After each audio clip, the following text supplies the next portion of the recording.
Jeremiah 29:11 is a very popular verse. It may be your favorite verse. And it says, "For I know the plans I have for you, says the Lord. They are plans for good and not for disaster, to give you a future and a hope." There's a lot of good stuff in that verse, a lot of future promises, and this is why so many people love this verse. You may even have it tattooed somewhere on your body. But this verse is really interesting, and I don't mean to ruin it for you. I actually want to bring some more meaning to it, but it's actually written to a group of people. The prophet Jeremiah is writing to a group of people that have lost a war, and they've been dragged off to captivity, enslaved really. So imagine your home country, like for me, for America, if we were to lose in a war, and then actually we got dragged to that war and had to serve there, and we're like in captivity. It's called, the Bible calls this, they were in exile. And what I find it interesting is that Jeremiah is writing to them, telling them all this good stuff about how to live in exile and about what's gonna happen in the future. And in talking about being faithful in this moment. And I find this interesting because in a way, we are in exile right now. Obviously it's not the same thing, but we're quarantined to our home. We are stuck.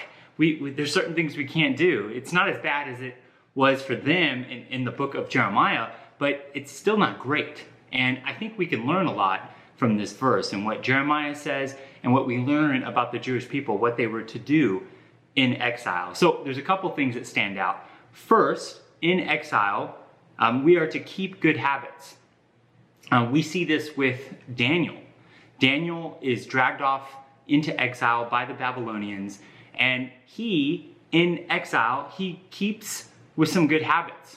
He can't go to the temple, which would have been his version of church because he's thousands of miles away from it. But what he does is that he keeps the habit of praying regularly, just like he would if the temple was right in front of him.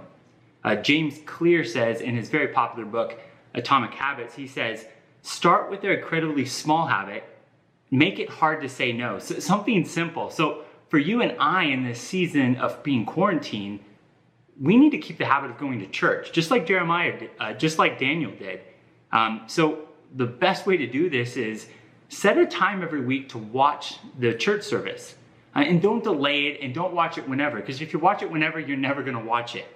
And so set a calendar invite and tell your family or tell your friends, you go, okay, we're going to watch it every Sunday at 9 a.m. or Saturday night or whatever it is, and make it a regular thing and make it easy for you to do it. And the more you do that, the more likely you're going to do it. And you're going to follow the example of Daniel. Number two, stay faithful in the big and the little things.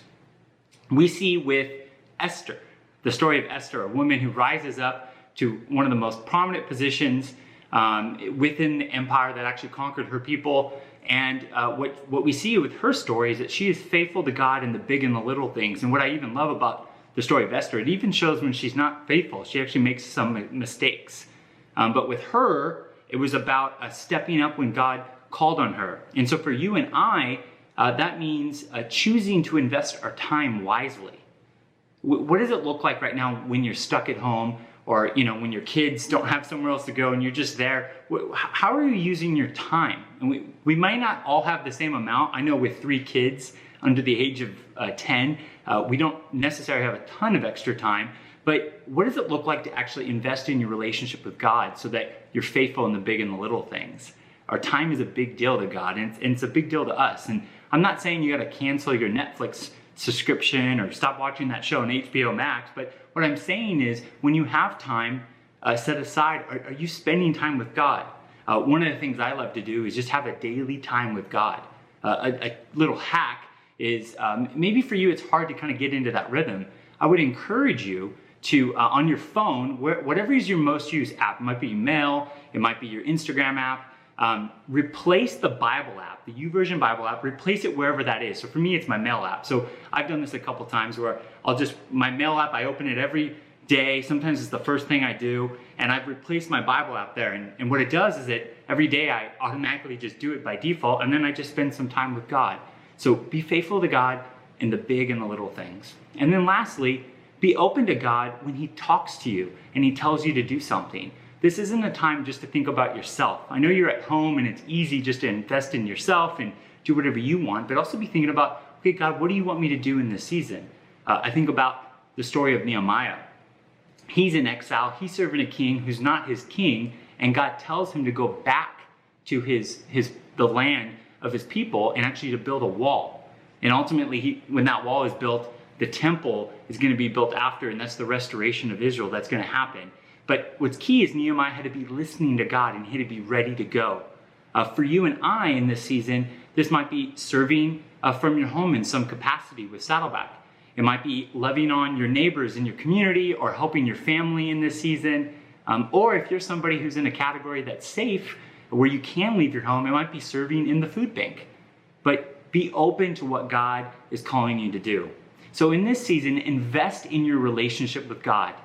The people of Israel, when they were in exile, they were called by Jeremiah to keep habits going, good habits, be faithful to God in the big and little things, and be ready to listen to God when needed. Don't just think about yourself. A couple verses after Jeremiah 29:11, it says in verse 13, "If you look for me wholeheartedly, you will find me. I will be found by you, says the Lord. I will end your captivity and restore your fortunes. I will gather you out of the nations where I sent you and bring you home again to your land."